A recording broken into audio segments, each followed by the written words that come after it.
मधुर भाषा संस्कृतम्, मृदुल भाषा संस्कृतम्। सर्वेभ्यो नमो नमः। आज की संस्कृत कक्षा में आप सबका स्वागत है और आज हम जानने वाले हैं चौधरी चरण सिंह यूनिवर्सिटी मेरठ में संस्कृत फाउंडेशन कोर्स को, जो सभी सेकेंड ईयर की classes BA, BCom, BSc agriculture, BPEd, इन सभी क्लासेस में कंपलसरी सब्जेक्ट के रूप में लगा हुआ है।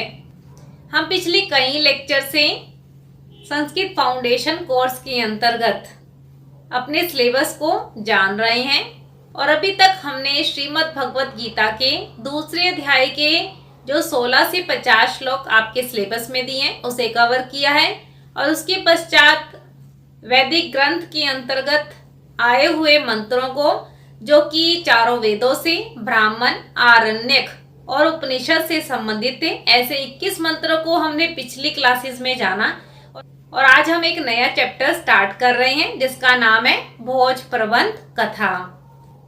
कथा से तात्पर्य है कहानी, और बचपन से ही हम कहानियां सुनते आ रहे हैं। बचपन से ही हम दादा दादी, नाना नानी और परिवार के अन्य सदस्यों के माध्यम से कहानियां सुनते आ रहे हैं और ये कहानियां केवल एक मनोरंजन के लिए ना होकर बल्कि हमारे जीवन के लिए बहुत उपदेश परक रही हैं।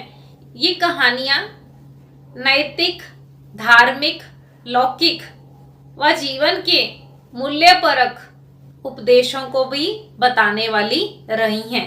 तो इसी श्रृंखला में आज हम आरंभ कर रहे हैं भोज प्रबंध कथा को, जिसके नाम से ही स्पष्ट है कि भोज का राज्य की प्राप्ति करना। और ये कहानी महाकवि बल्लाल देव द्वारा रचित है, जो कि गद्य और पद्यात्मक रचना है। और इस कहानी में भर्तृहरि के नीति शतक और पंडित विष्णु शर्मा के पंचतंत्र और महाभारत से संबंधित अनेक नीतिपरक श्लोकों को भी उद्धृत किया गया है। और इस कथा में मुख्य बिंदु रहेंगे राजा सिंधुल के द्वारा अपने पुत्र भोज को अपने भाई मुंज को सौंपना, उसके पश्चात राजा मुंज के द्वारा भोज की जन्म पत्री को ज्योतिषी को दिखाना और उसके पश्चात राजा मुंज का भोज को मरवाने के लिए वत्सराज के साथ मिलकर योजना बनाना और उसके पश्चात वत्सराज के द्वारा भोज को संरक्षण प्रदान करना और उसके पश्चात भोज के द्वारा दिए गए पत्र को पढ़कर राजा मुंज का प्रायश्चित करना और उसके पश्चात मंत्री बुद्धिसागर की योजना अनुसार मुंज के समक्ष भोज को लेकर आना और अंत में भोज का राज्य को प्राप्त करना। तो ऐसी लघु कथा के माध्यम से हम अनेक नीतिपरक उपदेशों को जानेंगे और ये लेक्चर कई सीरीज में बनने वाला है, तो आप सभी लेक्चर्स में हमारे साथ जरूर बने रहें। और अगर अभी तक आपने चैनल को सब्सक्राइब नहीं किया है तो चैनल को सब्सक्राइब कर लीजिए और साथ में लगे बेल आइकन को प्रेस करके ऑल को सिलेक्ट कर लीजिए, ताकि आने वाली सभी नोटिफिकेशन, सभी अपडेट सबसे पहले आपको मिले। और ऐसी आशा रख सकते हैं कि आप इस लेक्चर को चौधरी चरण सिंह यूनिवर्सिटी की विभिन्न जनपदों के अंतर्गत जितने भी कॉलेज हैं उन सभी विद्यार्थियों तक पहुंचाने का माध्यम जरूर बनेंगे। तो चलिए देर ना करते हुए आरंभ करते हैं। अब हम जानेंगे संस्कृत फाउंडेशन कोर्स के अंतर्गत भोज प्रबंध कथा को। चलिए देखते हैं पहला पैराग्राफ, और ये हमारे पास 2019 के पेपर में भी आया हुआ है। बहुत ही सुंदर कहानी है राजा भोज की और ये लेक्चर कई सीरीज में चलने वाला है स्टूडेंट्स, तो आप सभी लेक्चर में हमारे साथ जरूर बने रहें। स्वस्ति श्री महाराजा धीराजस्य भोजराजस्य प्रबंध कथ्यते। स्वस्ति माने मंगल हो, कल्याण हो। श्री महाराजाधिराजस्य, श्री महाराज अधिराज भोजराज की कथा कह रहे हैं। आदौ धारा राज्ये सिंधुल संज्ञो राजा चिरम प्रजा पर्यपालयत। अदो का अर्थ है प्राचीन काल में, धारा नगरी में, धारा राज्य में सिंधुल नाम का राजा चिरम बहुत समय तक प्रजा प्रपालयत प्रजा का पालन करता रहा। तस्य वृद्ध तवे भोज इति पुत्र समजनी, उसके बुढ़ापे की अवस्था में भोज ऐसा पुत्र उत्पन्न हुआ। स यदा पंचवार्षिक स्तदा पिता हि आत्मनो जराम ज्ञात्वा मुख्या मात्य न हुया अनुजम मुंचम महाबलम आलोक्य पुत्रंच बालम वीक्षय विचार्या मास।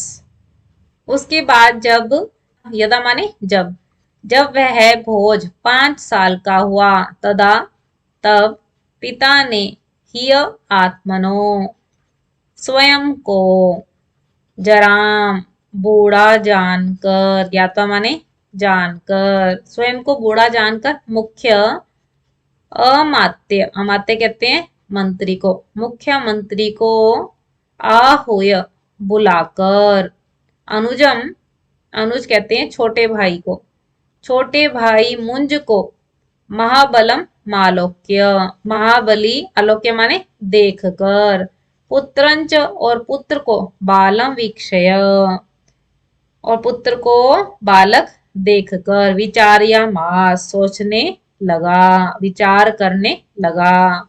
इस प्रकार आप अर्थ लिखेंगे और इसको एक्सप्लेन करने के लिए सबसे पहले आप संदर्भ लिखेंगे, जिसमें आप लेसन का नाम बताएंगे। क्या नाम है? भोज प्रबंध कथा। और इसके राइटर कौन है? महाकवि बल्लाल। ठीक है, तो इतना आपने संदर्भ में बताना है। उसके बाद आप प्रसंग लिखेंगे, तो आप यहाँ बताएंगे कि राजा भोज की कथा आरंभ करते हुए महाकवि बल्लाल कह रहे हैं कि, ठीक है, तो एक भूमिका रख देनी है आपने, एक पंक्ति में बता देना है कि किस विषय पर बात हो रही है। उसके बाद हम अर्थ, जो भी आपने जाना, जैसे आप अर्थ या सलात हेडिंग डाल सकते हैं, और उसके बाद आप इसमें कुछ भी विशेष देख रहे हैं तो वो यहाँ पर ऐड कर सकते हैं। ठीक है, तो इस तरीके से आपको अटेम्प्ट करना है। चलिए अगला पैराग्राफ देखते हैं, और ये हमारे पास 2019 के पेपर में भी आया हुआ है। अब सिंधुल राजा सोच रहा है कि यद्यहं राज्य लक्ष्मी भार धारण समर्थम सोदरमपहाय राज्यं पुत्राय प्रयच्छामि तदा लोकापवादः। यद्यहं, यदि प्लस अहम, कि यदि मैं राजलक्ष्मी के भार को धारण करने में समर्थ, सोदरम, सोदरम कहते हैं भाई को, अपहाय छोड़कर, राज्य पुत्राय प्रयच्छामि, यदि राज्य पुत्र को देता हूं, तदा लोकापवाद, तब लोक निंदा होगी। तो लोग बातें बनाएंगे कि इसका पुत्र तो अभी बहुत छोटा था और इसने अपने पुत्र को राज सिंहासन दे दिया, राजलक्ष्मी का भार सौंप दिया, और जो उसका भाई है उसको छोड़कर अपने पुत्र को राज सिंहासन दिया है, राजलक्ष्मी का भार सौंपा है, तो ये क्या होगा? लोकापवाद का कारण बनेगा। अथवा बालम में पुत्रम मुंचो राज्य लोभाद विषादिना मारिष्यति तदा दत्तमपि राज्यम पृथा। अथवा बालम में पुत्रम मुंजो, यदि मुंज में माने मेरे पुत्र को बालक जानकर, राज्य लोभात, राज्य के लालच से, विष आदि ना, विष आदि देकर मार देगा, तदा दत्तम अपि, तो दिया हुआ राज्य भी वृथा, वृथा माने बेकार, तो दिया हुआ राज्य भी बेकार हो जाएगा। पुत्र हानिर वंशोच्छेदश्च, और पुत्र की हानि होगी और वंश भी समाप्त हो जाएगा। तो इस तरीके से आपने अर्थ लिखना है। ठीक है, तो यहाँ तक कहानी बढ़ गई है कि राजा सिंधु जो है विचार कर रहा है, अगर मैं राज्य अपने छोटे भाई मुंज को ना देकर अपने पुत्र को दे देता हूं, तो हो सकता है कि मेरा भाई राज्य के लोभ के कारण मेरे पुत्र को विष आदि देकर मार दे। तो इससे क्या होगा, इससे पुत्र की भी हानि हो जाएगी और वंश का भी नाश हो जाएगा। चलिए आगे देखते हैं। लोभ प्रतिष्ठा पापस्य प्रसूतिर्लोभ एव च द्वेष क्रोधादि जनको लोभ पापस्य कारणम। और ये श्लोक आपके पास 2020 और 2021 के पेपर में भी आया हुआ है। और लिखने का क्रम तो आपको पता चल गया है। संदर्भ में आप लेसन का नाम और राइटर का नाम बताएंगे। प्रसंग में एक पंक्ति में बताएंगे कि इस गद्यांश या पद्यांश में किस विषय पर बात की जा रही है, फिर उसके अर्थ को बताएंगे। तो यहाँ पर देखिए सभी जगह इस श्लोक में आपको क्या दिख रहा है, लोभ। देखिए एक बार, यहाँ पे लोभ रूपी विकार को बताया गया है। कह रहे लोभ प्रतिष्ठा पापस्य, लोभ पाप का मूल कारण है। प्रसूति लोभ एवच, क्योंकि लोभ ही पाप को, प्रसूति माने उत्पन्न करता है, पाप का जनक है।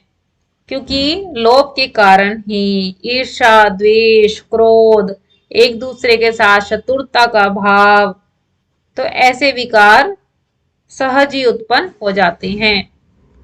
और इसी लोभ के कारण ही लोग जो हैं गलत मार्ग का भी अनुसरण कर लेते हैं। द्वेष क्रोध आदि जनको, लोभ द्वेष क्रोध आदि का भी जनक कहा गया है। अर्थात लोभ के कारण क्रोध आदि विकार भी उत्पन्न हो जाते हैं। पापस्य कारणम, और यही लोभ पाप का भी कारण बनता है। द्वेष और क्रोध की स्थिति क्या है, क्रोध में एक व्यक्ति स्वयं तो जलता ही है, के साथ साथ जिस पर वह क्रोध कर रहा है वह व्यक्ति भी उस क्रोधी व्यक्ति के प्रति द्वेष की भावना से भर जाता है। तो इसलिए लोभ रूपी विकार के कारण द्वेष क्रोध आदि विकार भी स्वयं ही उत्पन्न हो जाते हैं। तो यानी लोभ पाप का कारण है। इस प्रकार आप अर्थ लिखेंगे। अगला श्लोक देखते हैं, और ये श्लोक आपके पास 2020 के पेपर में आया हुआ है। लोभात क्रोध प्रभवति क्रोधात द्रोह प्रवर्तते द्रोहेण नरकम याति शास्त्रज्ञोपि विचक्षणः। लोभ के कारण क्रोध प्रभवति, क्रोध उत्पन्न होता है, और क्रोध से द्रोह उत्पन्न होता है, द्वेष आदि विकार उत्पन्न होते हैं। द्रोहेण नरकम याति, और द्रोह के कारण नरकम याति, व्यक्ति जो है नरक को प्राप्त होता है। शास्त्रज्ञोपि विचक्षण, और शास्त्रों का ज्ञाता विद्वान भी द्रोह के कारण नरक को जाता है, नरक को प्राप्त करता है। कहने का तात्पर्य यह है कि जिसने शास्त्रों का अध्ययन किया है, जिसकी बुद्धि तीक्ष्ण है, विलक्षण है, ऐसा व्यक्ति भी लोभ के कारण नरक को प्राप्त होता है, दुखों को भोगता है। ऐसा व्यक्ति सुख पूर्वक कभी भी अपना जीवन व्यतीत नहीं कर पाता है। कहने का तात्पर्य यह है कि लोभ के कारण अनेक विकार व्यक्ति में उत्पन्न हो जाते हैं। अगला श्लोक देखते हैं। मातरम पितरम पुत्रम भ्रातरम वा सुहृतमम लोभाविष्टो नरोहंति स्वामिनम वा सहोदरम। लोभ रूपी विकार के कारण समाज की वास्तविक स्थिति को बताया गया है। लोभ के कारण ही अन्य विकार भी उत्पन्न हो जाते हैं, और इन्हीं विकारों के कारण जो रिश्तों की मर्यादा है वह भी छिन्न भिन्न होते हुए दिखाई देती है। मातरम पितरम पुत्रम भ्रातरम व सुहृतमम। लोभाविष्टो, लोभ से भरा हुआ व्यक्ति, माता पिता पुत्र भाई, सुहृतम माने घनिष्ठ मित्र, स्वामीनम स्वामी, और सहोदरम सगे भाई की भी हत्या कर डालता है।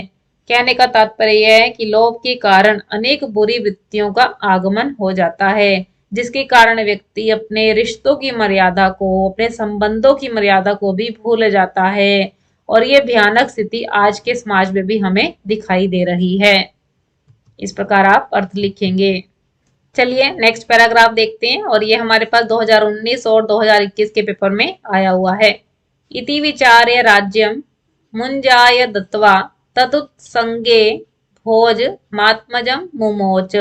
इति विचार्य, ऐसा विचार करके, राज्य मुंजाय, अपने भाई मुंज को दत्वा देकर, तदुत्संगे, उत्संगे माने गोद में, उसकी गोद में भोजम आत्मजम अपने पुत्र भोज को सौंप दिया।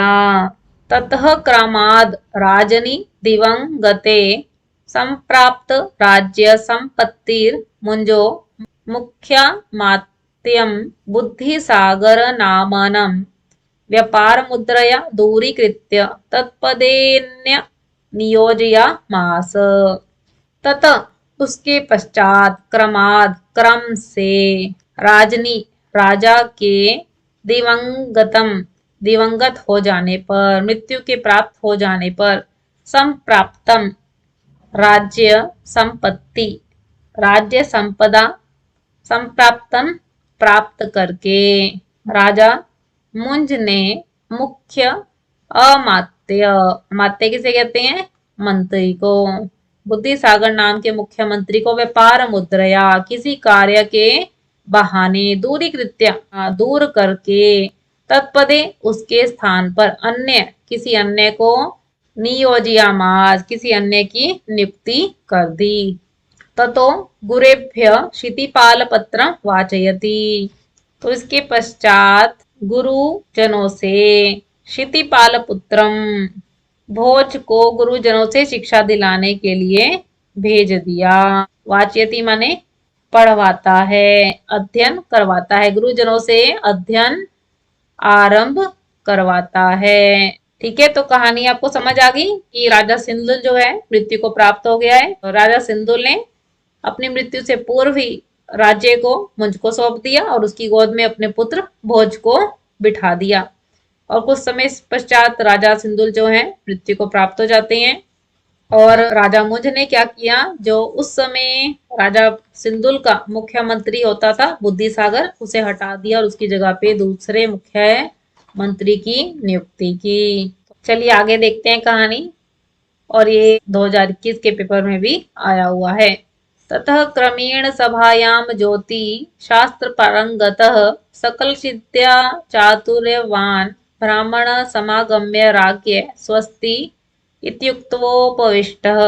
ततः उसके पश्चात क्रमेण क्रम से सभायाम सभा में ज्योतिष शास्त्र पारंगत ज्योतिष शास्त्र में पारंगत सकल विद्या चातुर्यवान सभी विद्याओं में निपुण सभी विद्याओं में चतुर ब्राह्मण ब्राह्मण के समागम्य ब्राह्मण के पास आकर राज्ञ राजा स्वस्ति कल्याण हो इति युक्तवा ऐसा कहकर उपविष्ट बैठ गया।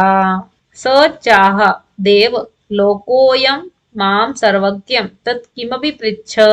स चाह वह बोला, देव हे देव लोकोयम यह संसार मुझे सर्वज्ञ सर्वज्ञ कहता है, तत्किमपि पृच्छ तो आप मुझसे कुछ पूछें। इस प्रकार आप अर्थ लिखेंगे। तो कहानी आपको समझ आ रही है ना। राजा मुंज ने कि ज्योतिष शास्त्र में पारंगत ब्राह्मण उनके राजमहल में आता है और स्वयं का परिचय कैसे देते हैं कि लोग मुझे संसार का सर्वज्ञ कहते हैं। तो अगर आपका कोई प्रश्न है, कोई जिज्ञासा है तो आप मुझसे पूछो। कंठस्था या भवेद विद्या सा प्रकाशया सदा बुद्धई या गुरौ पुस्तके विद्या तया मूढ़ प्रवार्यते इति राजानं प्राह।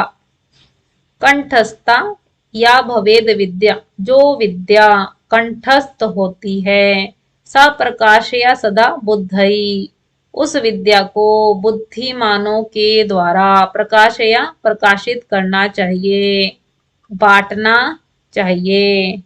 कहने का तात्पर्य यह है कि विद्या रूपी धन ऐसा है, विद्या रूपी ज्ञान ऐसा है जो बांटने से बढ़ता है। सामान्य धन देखा जाए तो बांटने से खर्च होता है, समाप्त होता है, परंतु विद्या रूपी धन जो है बांटने से बढ़ता है और संभालने से घटता है, यानी सामान्य धन से विपरीत दशा होती है। तो यहाँ पर कह रहे हैं कि जो विद्या कंठस्थ है उस विद्या को बुद्धिमानों के द्वारा प्रकाशित करना चाहिए, बांटते रहना चाहिए। या गुरु पुस्तके विद्या तया मूढ़ प्रवार्यते और पुस्तक में स्थित विद्या से विद्वता का अभिमानी बना मनुष्य जो है मूर्ख होता है। कहने का तात्पर्य है कि पुस्तकों में स्थित जो ज्ञान है उससे तो सिर्फ केवल अज्ञानी व्यक्ति ही रोका जा सकता है, निवारित किया जा सकता है। अगर कोई व्यक्ति स्वयं का भला चाहता है तो पुस्तकों में स्थित जो भी विद्याएं दी गई हैं उस ज्ञान को लेकर उसे सीख कर गुरुओं का सानिध्य प्राप्त करे और गुरुजनों के व्यवहार आचरण अनुभव को जानता हुआ अपने जीवन के व्यवहार में अपने जीवन के आचरण में भी उस विद्या को उस ज्ञान को लेकर आए, क्योंकि पुस्तक में स्थित उस विद्या के द्वारा ज्ञानी लोगों का सज्जनों का भला नहीं हो सकता है, केवल अज्ञानी लोग ही दूर किए जा सकते हैं। इस प्रकार आप अर्थ लिखेंगे। ततो राजापि विप्रस्य हम भावमुद्रया चमत्कृतां तद्वार्तां श्रुत्वा जन्मारभ्यै तत्क्षणं पर्यन्तं यत् यन्मया चरितं यत् यत् कृतं तत् तत् सर्वं वदसि यदि भवान् सर्वज्ञ एव इति उवाच। ततो राजापि, तो राजा भी विप्रस्य अहम भाव मुद्रया, उस ब्राह्मण की अहंकार युक्त मुद्रा से चमत्कृताम चमत्कृत तदवार्ताम उसकी बातों को सुनकर राजा ने भी कहा अस्माकं जन्मारंभ की हमारे जन्म से लेकर तत्क्षण पर्यंतम इस क्षण तक यत यन मया चरितम जो जो भी मया चरितम मेरा आचरण रहा है यत यत कृतम तत् सर्वम वदसी और जो जो भी मेरे द्वारा कार्य किया गया है तत् सर्वम वदसी यदि तुम उन सभी को बता दोगे तो भवान सर्वज्ञ एव इति उवाच, तो मैं भी आपको सर्वज्ञ समझूंगा, तो मैं भी आपको सर्वज्ञ जानूंगा। ततो ब्राह्मणोपि राज्ञा यत् यत् कृतं तत् तत् सर्वम् उवाच गूढ़ व्यापारम अपि, ततो उसके पश्चात ब्राह्मण ने भी राजा के द्वारा यत् यत् कृतम जो जो भी कार्य किए गए थे तत् तत् सर्वम उवाच सब बता दिए गूढ़ व्यापारम अपि उसके द्वारा किए गए गुप्त रूप से जो कार्य थे उन्हें भी बता दिया। ततो राजापि सर्वाण्य प्यभिज्ञानानि ज्ञात्वा तुतोष, ततो उसके पश्चात राजा भी सर्वाणी अपि अभिज्ञानानि कि राजा भी सभी बातों को जानकर, ज्ञात्वा माने जानकर, तुतोष संतुष्ट हो गया। पुनश्च पंच षट पदानि गत्वा पादयो पतित्वेन्द्र नील पुष्पराग मरकत वैदुर्य खचित सिंहासन उपवेश्य राजा प्रहा।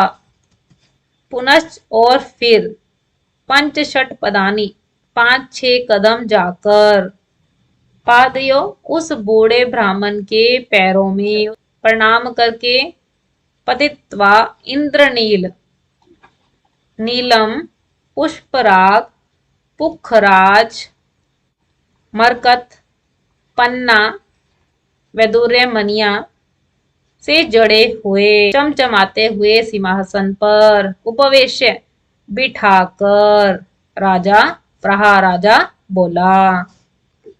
तो कहानी आपको समझ आ गई यहाँ तक।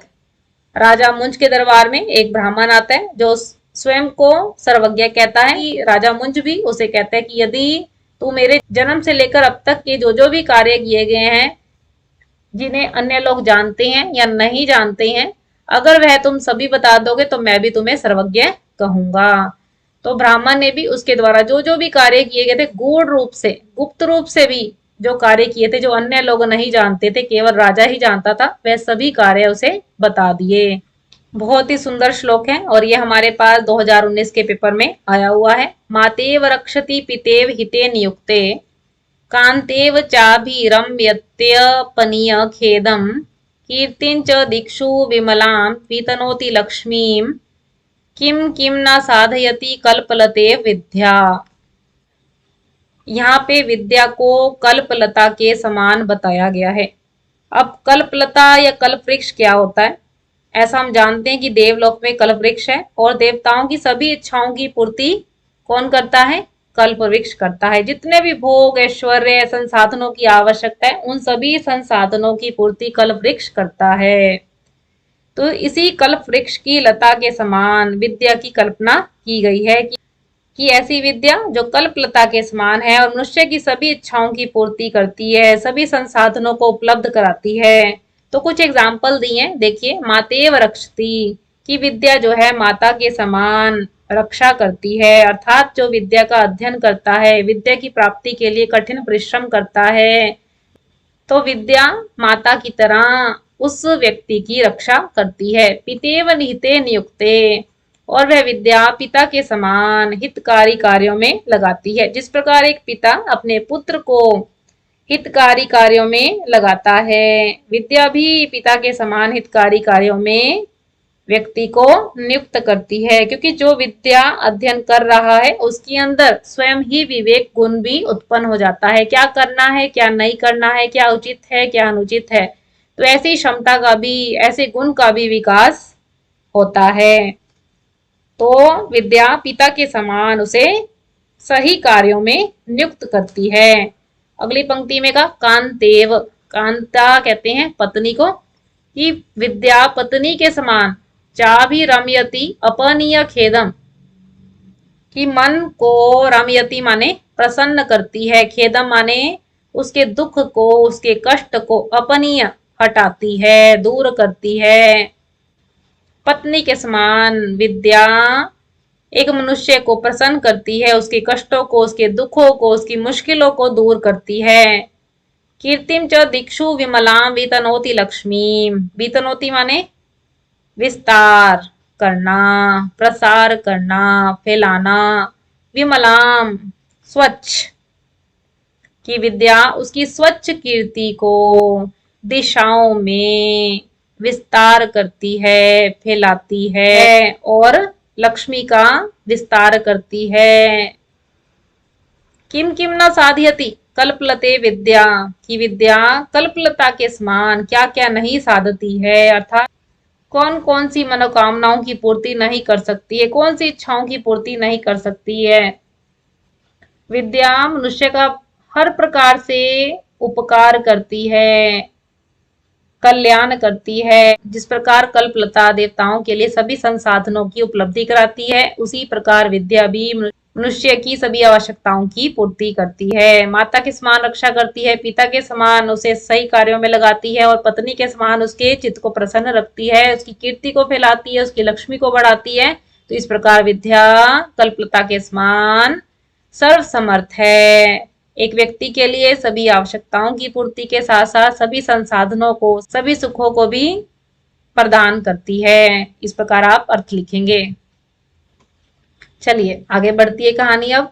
ततो विप्रवराय दशा श्वाना जाने यान ददौ, ततो उसके पश्चात विप्रवराय ब्राह्मण को, उस ज्योतिष ब्राह्मण को 10 अश्वाना जानयान ददौ, उत्तम जाति के 10 घोड़े ददौ दे दिए।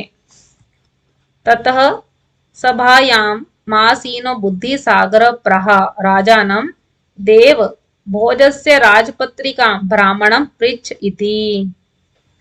उसके पश्चात सभा में आसीनो बैठे हुए बुद्धि सागर ने राजा को कहा, हे देव, भोज की जन्म पत्री के बारे में ब्राह्मण से पूछो, अर्थात ज्योतिषी ब्राह्मण को भोज की जन्म पत्रिका दिखाओ और उससे पूछो कि उसके आने वाला जीवन कैसा रहेगा, क्या सुखमय रहेगा या दुखमय रहेगा। ततो मुंज प्रहा भोजस्य जन्म पत्रिका विदेही इति, ततो उसके पश्चात मुंज बोला, भोज की जन्म पत्रिका के बारे में बताएं। ततोसौ ब्राह्मण उवाच, तो वह ब्राह्मण बोला, अध्ययनशालायां भोज आनतव्य इति। इसके पश्चात वह ब्राह्मण उवाच बोला, अध्ययनशालायां पाठशाला से भोज को बुलवाओ। मुंजोपि ततः कौतुकाद अध्ययनशालां अलंकुर्वाणं भोजं भटै रानाय यामास। मुंज भी ततः उसके पश्चात कौतुकाद कौतुक के कारण अध्ययनशाला नाम वे भोज को भटई भटों के द्वारा दूतों के द्वारा आनय यामास बुलवा लिया गया। ततः साक्षात पितरमिव राजानम अनम्य सविनयम तस्थौ उसके पश्चात साक्षात पिता के समान भोज को कहा है कि भोज कैसा लग रहा है अपने पिता के समान अर्थात राजा सिंदुल के समान राजा को अनम्य प्रणाम करके विनय पूर्वक बैठ गया। कि भोज राजा मुंज को पिता के समान प्रणाम करता है और विनय पूर्वक बैठ जाता है। तो इस प्रकार कहानी आपको समझ आ रही है। जब ज्योतिषी ब्राह्मण ने राजा मुंज को उसके द्वारा किए गए गुप्त सभी कार्य बता दिए तो बुद्धिसागर ने राजा मुंज को कहा कि अब आप भोज की जन्म पत्रिका दिखाओ, उसके बारे में पूछो कि उसका आगे का जीवन कैसा रहेगा। ततस्तद रूप लावण्य मोहिते राजकुमार मंडले प्रभूत सौभाग्यम महिमंडल मागतम महेंद्रमिव साकारम मनमथमिव मूर्तिमत् सौभाग्यमिव भोजम निरूप्य राजानं प्रहा देवज्ञ राजन् भोजस्य भाग्योदयं वक्तुं विरञ्चिरपि नालं को हम उदरम भरित ब्राह्मणः। ततः उसके पश्चात तद रूप लावण्य किसके रूप लावण्य की बात कर रहे हैं? भोज के सौंदर्य पर मोहित हुए मुग्ध हुए राजकुमार मंडले राजकुमारों के बीच में प्रभूत सौभाग्यम महान सौभाग्यशाली मही मंडल मागतः मही माने धरती पर आए हुए महेंद्रमिव इंद्र के समान साकारम मनमथमिव साकार कामदेव के सदृश मूर्तिमत सौभाग्यमिव और मूर्तिमान सौभाग्य के समान भोजम निरूप्य भोज को देखकर राजा बोला देवज्ञ देवज्ञ किसके लिए प्रयोग किया है? जो सब कुछ जानता है। तो यहाँ पर ज्योतिषी ब्राह्मण के लिए प्रयोग किया गया है। राजन भोजस्य भाग्योदयम वक्तुम विरंची रपि नालम भोज को देखकर देवज्ञ ज्योतिषी ब्राह्मण ने राजा को कहा हे राजन भोजस्य भाग्योदयम वक्तुम कि भोज के भाग्य उदय के विषय में तो विरंची कहते हैं ब्रह्मा को कि ब्रह्मा भी बताने में न अलम समर्थ नहीं है को हम उदर उदरम भरी ब्राह्मण तो मैं कौन होता हूँ जो उदर कहते हैं पेट को कि उदर को भरने के लिए इधर से उधर मांग कर भोजन की व्यवस्था करता है याचना करता है भिक्षा मांग कर खाना खाता है। तो ऐसा मैं ब्राह्मण उसके भविष्य के बारे में क्या बता सकता हूँ क्योंकि जब ब्रह्मा भी उसके भाग्य के विषय में बताने में असमर्थ है तो मैं कैसे उसके भविष्य के बारे में बता सकता हूँ। किंचित तथापि वदामि स्वमत्यनुसारेण किंचित तथापि फिर भी वदामि कुछ बताता हूँ स्वमत्य अनुसारेण अपनी बुद्धि के अनुसार बताता हूँ। भोजमितो अध्ययनशालायां प्रेष्य भोज को अध्ययनशाला भेज दो। ततो राजाज्ञा भोजे हि अध्ययनशालायां गते विप्रप्रहा उसके पश्चात राजा की आज्ञा से भोज के अध्ययनशाला में चले जाने पर विप्र वह ज्योतिषी ब्राह्मण बोला। तो इस तरीके से कहानी हमारे आगे बढ़ रही है। 50 पंचवर्षाणि सप्तमास दिनत्रयम् भोजराजेन भोक्तव्यम् स गौडो दक्षिणापथ इति 50 पंचवर्षाणि 50 50 और पंच 5 50 + 5 कितना हो गया 55 55 वर्ष 7 महीने और दिनत्रयम 3 दिन। भोजराजेन भोज के द्वारा राज्य भोक्तव्यम भोगा जाएगा। स गौडो गौड़ देश पर्यंत तक और दक्षिणापथ गौड़ देश के साथ साथ दक्षिण दिशा में जितने भी स्थित राज्य हैं उन सब तक राजा भोज जो है अपना राज्य का विस्तार करेगा। तदाकर्ण्य राजा चातुर्याद अपहसन्निव सुमुखोपि विच्छाय वदनो भूत। तद आकर्ण्य ऐसा सुनकर, उसके बाद ऐसा सुनकर राजा चातुर्याद चतुराई से अपहसनवीव दिखावटी हंसी हंसता हुआ सुमुखो सुंदर मुख वाला होने पर भी विच्छाय वदनो मलिन मुख वाला हो गया, कांतिहीन हो गया।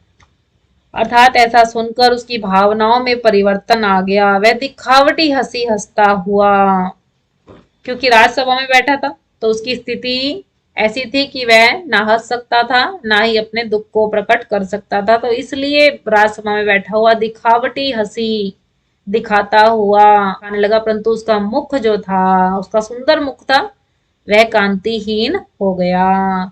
ऐसा सुनकर कि भोज जो है इतने लंबी अवधि तक इस राज्य को भोगेगा तो उसकी स्थिति क्या रहेगी, तो उसके आने वाला जीवन किस प्रकार का रहेगा। तो इस प्रकार आप अर्थ लिखेंगे। ततो राजा ब्राह्मणं प्रेषयित्वा निशीथे शयन मासाद्यै एकाकी सन् व्यचिन्तयत् यदि राजलक्ष्मीर्भोजकुमारं गमिष्यति तदाहं जीवनपि मृतः। उसके पश्चात राजा ने ब्राह्मण को प्रेषयित्वा भेजकर निशीथे रात्रि काल में शयनम शैया पर आसाध्य बैठकर एकाकी अकेला सन व्यचित्यत सोचने लगा, विचार करने लगा। यदि राजलक्ष्मी भोज कुमारम गमिष्यति, यदि यह राजलक्ष्मी भोज को मिल जाएगी, तद अहम कि तो मैं जीवन अपि मृतः, तो मैं जीवित रहते हुए भी मृत्यु को प्राप्त हो जाऊंगा। अर्थात अगर इतनी लंबी अवधि तक भोज इस राज्य को भोगेगा तो मेरी क्या स्थिति रहेगी, तो मेरा आने वाला जीवन कैसा होगा। तो इस प्रकार कहानी आगे बढ़ रही है और आगे कहानी क्या होगी नेक्स्ट लेक्चर में जानेंगे। तो आपने हमारे साथ सभी लेक्चर्स में बने रहना है। आज की कक्षा में हमने राजा भोज की कहानी को जाना और ये कहानी अभी कहीं सीरीज में आगे बढ़ने वाली है, तो आप सभी लेक्चर्स में हमारे साथ जरूर बने रहें। आपको कोई डाउट हो तो आप कमेंट बॉक्स में पूछ सकते हैं। आपको लेक्चर कैसा लगा यह भी आप कमेंट बॉक्स में जरूर बताएं। आपकी कोई सजेशन हो तो वह भी आप कमेंट बॉक्स में बता सकते हैं। और अगर आपको ये लेक्चर अच्छा लगा तो आप इसे लाइक कीजिए, ज़्यादा से ज़्यादा अपने फ्रेंड्स के साथ शेयर कीजिए और चौधरी चरण सिंह यूनिवर्सिटी के सभी स्टूडेंट्स जिनके पास संस्कृत फाउंडेशन कोर्स है उन तक इस लेक्चर को पहुंचाने का माध्यम बने। और आप चैनल पे नए आए हैं, संस्कृत सीखना चाहते हैं, सिलेबस कवर करना चाहते हैं, संस्कृत की अपडेट के साथ जुड़ा रहना चाहते हैं, तो चैनल को सब्सक्राइब भी जरूर कीजिए। आप हमें फेसबुक और इंस्टाग्राम के पेज पे भी फॉलो कर सकते हैं। ऐसी नई अपडेट्स और नए टॉपिक के साथ हम मिलते रहेंगे। आशा रख सकते हैं कि आपने लेक्चर बहुत ध्यान से सुना होगा और साथ साथ नोट्स भी बनाए होंगे। तो फिर मिलेंगे स्टूडेंट्स। नमो नमः। नमः संस्कृताय।